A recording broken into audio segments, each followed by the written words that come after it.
Hello my friends, welcome to YouTube channel. I am your host Indrani. Please subscribe my channel and press the bell icon button. Friends, अगर आप लोग को मेरी story अच्छी लगे तो प्लीज़ लाइक कर देना और अपना फीडबैक ज़रूर से ज़रूर देना और सब्सक्राइब करना और बेल आइकन बटन दबाना बिल्कुल मत भूलना। मैं गॉड से ही प्रे करती हूँ मेरे जो भी लिसनर्स और सब्सक्राइबर्स हैं, गॉड उनकी हर अच्छी मनोकामनाएं पूर्ण करे और आप भी ज़रूर मुझे अपनी दुआओं में याद रखिएगा। जय श्री राम। आज की जो हमारी स्टोरी सेंडर है वो है करण फ्रॉम दुबई। करण अपना एक स्टोरी शेयर करना चाहते हैं। वो जब लखनऊ में रहते थे उस समय का एक स्टोरी शेयर करना चाहते हैं। उनके दादाजी ने उनके साथ शेयर किए थे। उनके दादाजी बताते हैं जब वो लोग छोटे हुआ करते थे उनका गांव बहुत ही कम आबादियों में होता था, ज़्यादा आबादी भरी नहीं थी, बहुत ही दूर दूर उनका घर था। ऐसे ही उनका लोकेशन होता था, बहुत ही अच्छा, हर किसी का आगे में आंगन वगैरह होता था। उनके दादाजी के 3 सिस्टर्स थे और 2 ब्रदर भी थे। वो लोग पर टोटल 6 भाई बहन थे। एक बार की बात है, उनका जो दादाजी के बहुत सारे गाय भैंस और फिर बकरियां भी कुछ थीं। उन्हें चराने के लिए जाया करते थे। उनके दादाजी भी कभी कभार चले जाया करते थे, गांव के ही थे। उनके पापा भी जाते थे। उनके पापा एक किसान भी थे। इसी तरह एक दिन की बात है, उनका जो दादाजी के पापा थे उनका तबीयत थोड़ा सा नाजुक था, ख़राब लगा, तो वो बोले कि मैं आज नहीं जा सकता। उनके दादाजी को बोले तुम चले जाओ। तो उनके दादाजी के साथ उनकी एक सिस्टर भी, जो बड़ी सिस्टर थी सबसे, उनके दादाजी से बल्कि सब कोई छोटे ही थे उनके भाई बहन। सबसे बड़ी जो सिस्टर थी वो उनके साथ चली गई। उनके नाम था हेमा। तो हेमा को लेकर वो चले गए। वो लोग जो जाते थे गांव से थोड़ा दूर, और आबादी तो ऐसे में ही कम थी गांव का, और दूर पहाड़ियों के ऊपर में वो लोग जाते थे। वहाँ पे उनके जानवर चर के अपना जितना टाइम लगता था उसके बाद वो लोग घर आ जाया करते थे। वो दोनों भाई बहन बैठे ही थे वहाँ पर, और जानवर इधर उधर हो रहे थे, गाय भैंस सब कोई थे, ज़्यादा नहीं थे उनके एनिमल्स। तो उनकी सिस्टर बैठे बैठे देखती है एक पेड़ के नीचे बहुत ही चमकीला सा कुछ उसे दिखा। तो वो उठकर उस तरफ चली गई। दादाजी ने पूछा कहाँ जा रही है, तो उसने कहा बस इस सामने। जाकर वो कुछ लेकर आ गई। उनके दादाजी तब नहीं समझे थे। फिर ना उसकी बहन उस मिलने के बाद वो बोली मैं घर जा रही हूँ। दादाजी ने कहा क्यों इतना जल्दी तू जा रही है, बैठ जा, और 10 आधा घंटा ऐसे हम लोग बैठते हैं, उसके बाद तो हम लोग चले जाएंगे एक साथ। तो वो बोली नहीं, मैं घर जा रही हूँ, मुझे अच्छा नहीं लग रहा है, बोलकर वो घर वापस आ गई। पर उनके दादाजी को ठीक टाइम पर ही आना था, वो नहीं आए।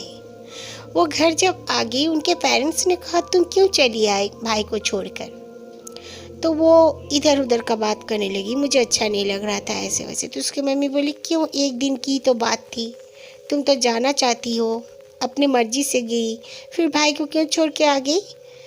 तो ऐसे बोलते बोलते उसने अपने हाथ से वो पायल जो उसे मिला था, बहुत ही हैवी पायल था, उसने अपनी मम्मी को दिखा दिया।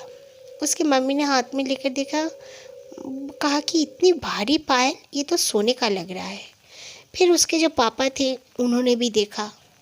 देखकर उन्होंने कहा ये तो सोने का पायल है, किसका है ये। तो उनकी सिस्टर जो हेमा थी उन्होंने कहा मुझे एक पेड़ के नीचे ये पायल मिला है। उनके पापा ने कहा ये तो बहुत कीमती पायल लग रहा है। उन्होंने कहा कि चलो इसे मैं रख देता हूँ, अगर कोई मांगने आएगा, कुछ बोलने आएगा तो हम उसे दे देंगे। रख दिया। फिर उनके दादाजी भी आ गए। करण के दादाजी घर पर आ गए। शाम हो चुकी थी। नेचुरली जानवर इधर उधर भटकने के बाद शाम को ही घर पर आते हैं। फिर रात हो गई। गांव में ऐसे में जल्दी रात हो जाती है। सब कोई अपना डिनर करने के बाद सो गए। ठंड का भी मौसम हो रहा था, कोहरा भी बहुत जल्दी हो जाया करता था। सब सो गए। सोने के बाद अचानक से उनका दरवाज़ा जो मेन डोर था कोई नॉक करने लगा। तो उसके पापा जाकर खोले। खोलने के बाद देखा कि एक बूढ़ी औरत बिल्कुल उसका शकल झुर्रियों से भरा हुआ, वो बिल्कुल कुबड़ी हुई कुजी हुई एक औरत, कोई मांगने वाली औरत लग रही थी। उसके पापा ने कहा क्या बात है? तो उसने कहा मेरा पायल दे दो, तुम्हारी बेटी ने मेरा पायल उठाया है। इसके पापा ने कहा नहीं नहीं, तुम्हारा कोई पायल वायल हमारे घर पर कोई भी नहीं लाया है। तो वो बुढ़ी औरत बोली देखो झूठ मत बोलो, तुम्हारी बेटी ने आज दोपहर को मेरा पायल उठाया है, वो पायल मुझे दे दो वरना तुम बहुत नुकसान उठाओगे, अपने बच्चों का जिंदगी देकर तुम्हें भरपाई करनी पड़ेगी। उसके पापा को इतना लालच आ गया, उसने फिर भी कहा कि चलो चलो निकलो यहाँ से, कह के उसने दरवाज़ा को बंद कर दिया। उसके बाद आकर सो गए। उसके मॉम ने पूछा भी कि क्या बात है, लेकिन उन्होंने उसे कुछ कहा नहीं और सो गए। सुबह उठकर उसके पापा अपने खेत में चले गए। जाने के बाद ही आधा एक घंटा का बाद ही उनका एक दूसरी बेटी दौड़ते हुए उनके पापा के पास गई और जाकर बोलने लगी पापा जल्दी चलो, हेमा दीदी को कुछ हो गया है। उसके पापा आए तो देख रहे हैं उसकी जो बेटी हेमा, उसकी आंखें एकदम जैसे बाहर निकली हुई लाल लाल हो चुके हैं और उसके बाल बिल्कुल बिखरे हुए हैं और उसके जो शरीर का रंग गोरा था काला पड़ गया है, एकदम काला, जैसे कोई बूढ़ी औरत का झुर्रियों वाला उसका चेहरा दिख रहा था। इसके पापा काफ़ी डर गए। आजू बाजू के लोग भी उसके चीखने की, चिल्लाने की, गुर्राने की आवाज़ से आ गए थे। फिर सबने कहा कि इसे ज़रूर किसी डायन का साया लग गया है, इसीलिए इस तरह वो कर रही है। जल्दी से जाके एक पंडित बाबा को बुलाया गया। वो आते ही उन्होंने दरवाजे पर ही रुक गए और वहाँ पे कुछ गंगा जल विभूति वाला छिड़का और कहा मेरा अकेला का काम नहीं है, ये बहुत ही खतरनाक ऐसी डायन है जो कि अपना बसेरा जब करती है उस इंसान को छोड़ती नहीं है। ये ऐसे में अकेला रहना पसंद करती है, लेकिन उसका अगर कोई कुछ बिगाड़ा है तो उसे वो छोड़ती नहीं है। तुम लोगों ने ऐसा कुछ किया है क्या किसी के साथ? तो उसके पापा ने कहा नहीं, तो हमें कुछ नहीं पता, बात को टाल दिया। तो पंडित जी बोले मुझे तो पढ़ाई करनी पड़ेगी, मेरा जो स्थान है मंदिर है, मुझे वहीं पे जाकर पढ़ाई करनी पड़ेगी, आप लोगों को इसे मेरे पास लाना पड़ेगा।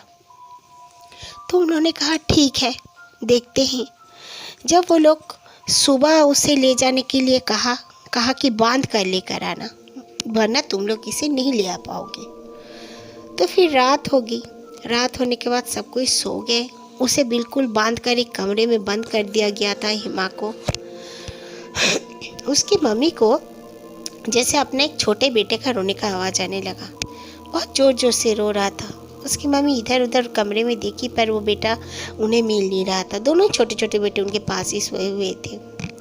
उन्होंने दरवाज़ा को खोला जब, तो देखते हैं कि हेमा उनके एक बेटे के ऊपर में झुकी हुई है और वो उसके छाती में कुछ कर रही है और उसके मुंह में पूरा खून टपक रहा है। उसकी मम्मी ने जब उसे चीखा बहुत ज़ोर से तो उसकी मम्मी को और देखी तो उसके एक आँख पूरा काला गड्ढा दिख रहा था और एक आँख सफ़ेद, आईबॉल नहीं थी। और वो उसकी मम्मी को देखकर दौड़ते हुए कहीं चली गई और उसका भाई तब तक डेथ कर चुका था। उसकी मम्मी जाके चीखने लगी, चिल्लाने लगी। गांव के भी सारे लोग आ गए, आकर देखा कि उसका दिल निकाल कर ले जा चुकी है। फिर सब कोई जल्दी से उस बच्चे को, वो पंडित बाबा को बुलाया गया। वो आए और कहा कि जल्दी से इसे दफना दो, वरना वो जो आफत है वो चुड़ैल और बच्चों को भी नुकसान पहुंचा देगी और जल्दी से जल्दी हमें पूजा करना पड़ेगा। मैं अपने गुरुदेव को भी बुला चुका हूँ। तब वो हिमा को बहुत गांव वालों ने बहुत जगह ढूंढा पर किसी को कहीं नहीं मिली। फिर पंडित जी ने उसके पापा को कहा, दादाजी के जो करण के दादाजी को पापा को कहा आप चलिए मेरे साथ मंदिर में, वहाँ पे गुरुदेव का सब कुछ सामान है वो सब आप लोग लेकर आओगे और इसे ढूंढ कर लेकर आओ। गांव वालों को कहा कि हेमा को जल्दी से जल्दी ढूंढ कर लेकर आओ, वो आ जाएगी, चिंता मत करो, आप लोग को मिल जाएगी। तो वाकई में कुछ देर बाद ही हेमा घर पर आ गई, बिल्कुल धूल से मिट्टी से सनी हुई और उसके कपड़े फटे हुए, खून से सनी हुई। वो आई, आकर बेहोश हो गई। उसके बाद सबने जल्दी से उसे उठाया और उसे बांधकर पंडित जी के पास लेकर गए। पंडित जी ने रास्ते में उसके पापा को पूछा कि सच सच बताओ, इस बीच कुछ हुआ था, आपके घर में कोई आया था? तब उसके पापा ने बहुत अफसोस किया और कहा कि हाँ, मेरी बेटी को एक सोने का पायल मिला था और फिर मेरे बेटी को वो मिलने के वजह से मुझे लालच आ गया। ऐसे ऐसे एक औरत आई थी, एक बूढ़ी औरत। तब वो बहुत डर गया और कहा वो एक अफरीदी डाइन है, वो बहुत ही बड़ी एक आफत है, वो तुम्हारे घर में बसेरा कर चुकी है। वो जानबूझकर तुम्हारे बेटी को बरगलाने के लिए ही वो सोने का पायल दिखाई थी। वो जानती थी तुम्हारी बेटी अट्रैक्ट होगी और उसे लेकर आएगी और वो उसके शरीर में आ जाएगी। वो लोग वैसे करते हैं। तुमने बहुत ही घिनौना काम किया है, इसके लिए तुम्हें इस तरह सज़ा मिल रही है। उसके बाद हेमा का वो भाई को भी जल्दी से एक स्थान में ही दफना दिया गया, क्योंकि वो बहुत छोटा सा बच्चा था, 2 साल का। और हेमा को भी मंदिर में ले जाया गया। बाबा ने बहुत पूजा पाठ किया और कहा कि ले चलो अब इसे उसी जगह पर जहाँ पायल मिला था। फिर वो लोग सब आए, गुरुदेव भी 5-5 पंडित आए थे और फिर उसे उस जगह पर भी ले आए। वो एक बेरी का पेड़ था, बहुत ही बड़ा पेड़ था और उसके सामने में एक नीचे से बना हुआ कुआं था। ऊपर नहीं दिख रहा था, वो नीचे ही बना हुआ था कुआं, बहुत गहरा कुआं था। फिर उन लोगों ने कहा कि यहाँ पर बहुत सारे चुड़ैलें हैं, एक नहीं लेकिन एक चुड़ैल का बसेरा तुम्हारे घर पे हुआ है। धीरे धीरे वो लोग पूरे गांव में अपना बसेरा कर लेते हैं और तुम्हारे बच्चों को भी नहीं बल्कि पूरे गांव के बच्चों को ख़त्म कर लेते, उनका दिल निकाल के खा जाते। उसके बाद उन लोगों ने बहुत सारी टाइम तक पढ़ाई करते रहे। अचानक से दरख्त से, जो पेड़ से, बेरी का पेड़ से बहुत बड़ा एक जो होता है ब्रांच, वो आके गिरा नीचे। बहुत ही मोटा सा, सबसे मोटा सा ब्रांच वही वाला था, पूरा टूट के नीचे गिर गया। तो सब देखते रहेंगे। फिर पंडित जी लोग खड़े हो गए, खड़े होकर कहा कि ये जो चुड़ैलें थीं वो आफत लोग यहाँ से चली जा चुकी हैं, उन लोग का और तुम्हारे गांव में करने का कुछ भी शक्ति नहीं रहा, वो लोग चले गए। इसीलिए ये बेरी का पेड़ इस तरह टूट के गिर गया। तो सब ने कहा कि और हमारे ऊपर में ऐसा कुछ नहीं आएगा ना? बोला नहीं। और सोने का पायल को कुएं में गिरा देने के लिए कहा। उसके पापा ने तुरंत गिरा दिया। उसके बाद हेमा बिल्कुल ठीक हो गई और उसे कुछ प्रॉब्लम नहीं हुआ। कारण बताते हैं कि उनके दादाजी बताते थे कि वो जवान भी हो गए थे, लेकिन वो बेरी का पेड़ उसी तरह पड़ा हुआ था वहाँ पर। उसे ना कोई छेड़ता था, ना कोई छूता था। उस रास्ते से जाने के लिए भी हर कोई डरता था, कोई नहीं जाता था। वहाँ का सामने में जो एक कब्रिस्तान भी था, वो कब्रिस्तान में भी कोई भी नहीं आता था।